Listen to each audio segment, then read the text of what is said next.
नमस्ते दोस्तों, अजस्ट्रोमनी गुरु में आपका स्वागत है। मैं हूं आपका होस्ट राहुल और आज हम बात करने वाले हैं कुछ ज़रूरी कमोडिटीज़ के बारे में।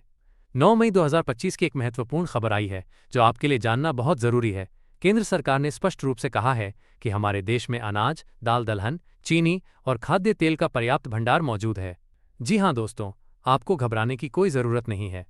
सरकार ने यह भी कहा है कि इन आवश्यक खाद्य उत्पादों की आपूर्ति भी सुगम बनी हुई है, यानी कि इनकी उपलब्धता में कोई परेशानी नहीं आएगी। इसलिए राष्ट्रीय खाद्य सुरक्षा को लेकर कोई भी खतरा नहीं है।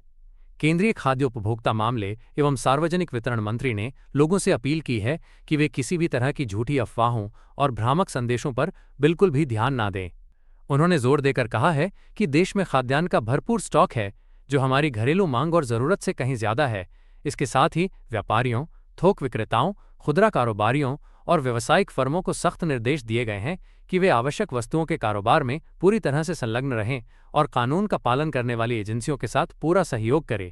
सरकार ने यह भी चेतावनी दी है कि यदि कोई भी व्यक्ति या फर्म आवश्यक वस्तुओं की जमाखोरी या स्टॉक बढ़ाने में शामिल पाया जाता है तो उसके खिलाफ आवश्यक वस्तु अधिनियम की संबंधित धाराओं के तहत कड़ी कार्रवाई की जाएगी।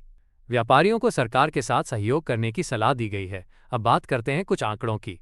हमारे देश में खाद्यान्न का भंडार 661.70 लाख टन का है, जबकि हमारी घरेलू ज़रूरत सिर्फ 5.20 लाख टन की है। आप देख सकते हैं ये भंडार हमारी ज़रूरत से कितना ज़्यादा है। चीनी की बात करें तो इस साल उत्पादन पिछले साल से 18% कम ज़रूर हुआ है, लेकिन अच्छी खबर यह है कि आगामी मार्केटिंग सीजन की शुरुआत में भी उद्योग के पास लगभग 54 लाख टन का अधिशेष स्टॉक बचेगा। ये स्टॉक शुरुआती 2 महीनों की हमारी घरेलू मांग और ज़रूरत को पूरा करने के लिए पर्याप्त होगा। सरकार का कहना है कि अक्टूबर में नया सीजन शुरू होने तक चीनी की आपूर्ति में कोई समस्या नहीं आएगी। दाल दलहन के मोर्चे पर 1 मई 2025 को केंद्रीय पूल में लगभग 18 लाख टन दलहनों का स्टॉक मौजूद था। हालांकि ये न्यूनतम आवश्यक बफर मात्रा, जो कि 35 लाख टन है, उससे थोड़ा कम है। केंद्रीय पूल में मूंग, मसूर और तुवर दाल का स्टॉक सबसे ज़्यादा है। चने की नई फसल की आवक घरेलू मंडियों में पहले ही शुरू हो चुकी है और सरकार इसकी खरीद को बढ़ाने के प्रयास कर रही है। इसके अलावा विदेशों से आयातित पीली मटर का भी अच्छा खासा स्टॉक अभी उपलब्ध है और हमारे पास घरेलू फसल का भी स्टॉक मौजूद है। अंत में बात करते हैं खाद्य तेलों की। देश में फिलहाल लगभग 16-17 लाख टन खाद्य तेलों का स्टॉक बचा हुआ है, जो हमारी 20-25 दिनों की घरेलू मांग और ज़रूरत को पूरा करने के लिए पर्याप्त है। हालांकि पिछले कुछ महीनों में आयात कम होने के कारण खाद्य तेलों का स्टॉक सामान्य स्तर से थोड़ा नीचे है। आमतौर पर हमारे देश में 1 महीने की ज़रूरत के लायक खाद्य तेलों का स्टॉक हमेशा मौजूद रहता है।